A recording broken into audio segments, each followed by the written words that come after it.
Bonjour, I hope you are doing well. I'm going to try and do this without sunglasses, but it might be difficult.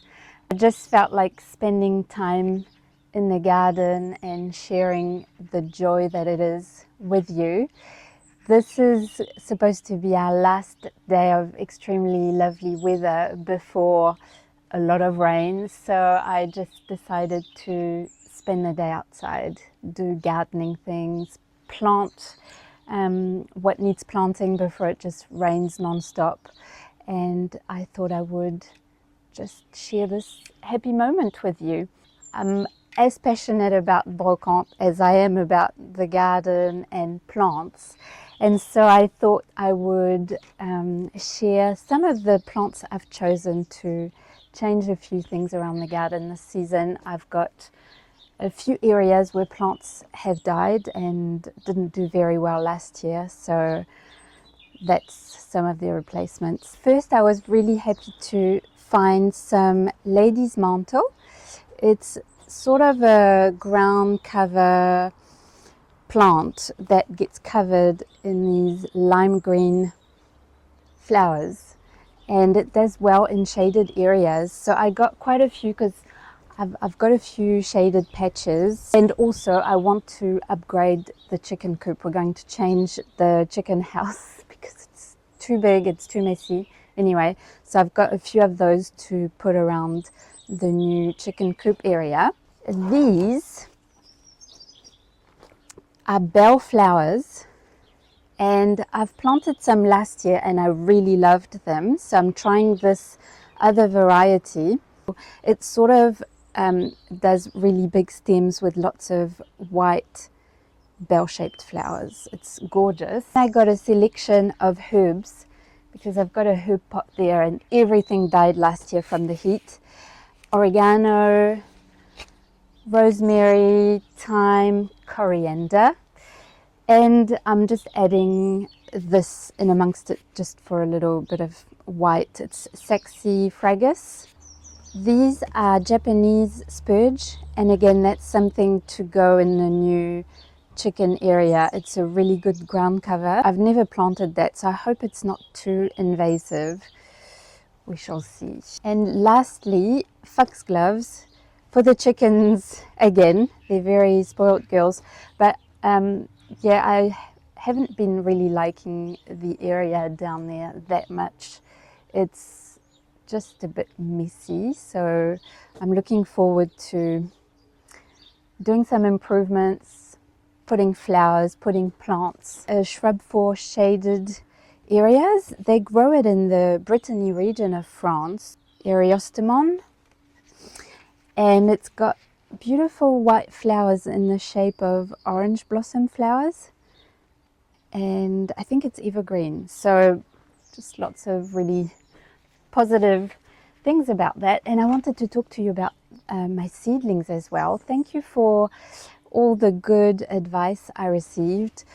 I think they're doing well, but see how much of an amateur I am at seedlings.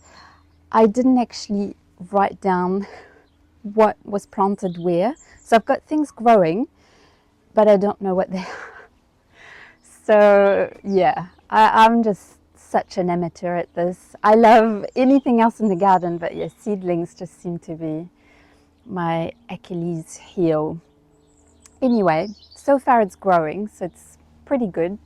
I hope it keeps growing and that I can soon show you beautiful flowers from it.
There are two books I keep coming back to when it comes to gardening this year.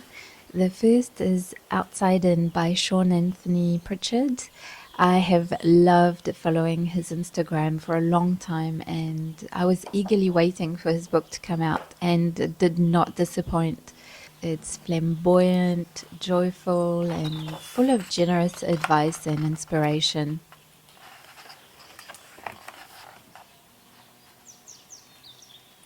Outside In is all about growing a garden that can be brought indoors through colorful and vibrant arrangements. And this book gave me the confidence to try new things this year, including giving dahlias another go, though much like seedlings, they have failed me miserably in the past.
The second book is Garden Secrets of Bunny Mellon, and by now you probably know about my admiration for Bunny Mellon.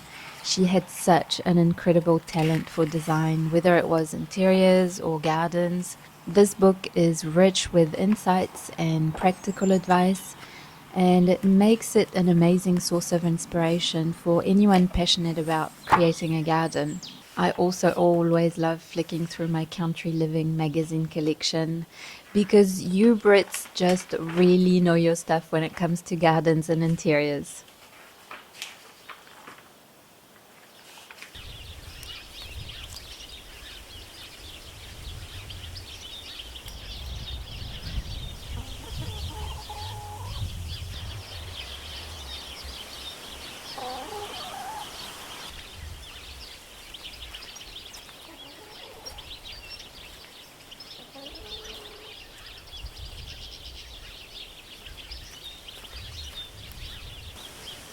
Tu veux lire avec moi?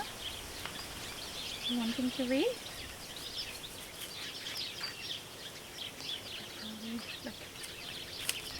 After a busy day in the garden, I thought it was only fitting to pop down to the nursery. This one in Saint is quite large with a great selection, so I always try to go early in the season, otherwise the more unusual varieties tend to disappear quickly.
I don't know if you're the same, but I find it nearly impossible to leave a nursery empty-handed.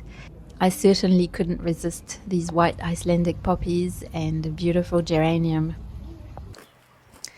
On my way home, I made another little detour to a local thrift store and bookstore. Honestly, I couldn't have been happier.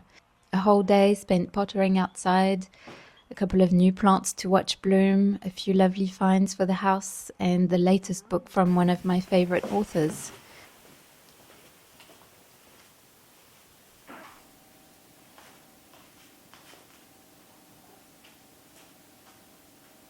Sitting down with a cup of warm herbal tea that evening felt like the perfect end to a rather amazing day. Thank you for following along et à bientôt.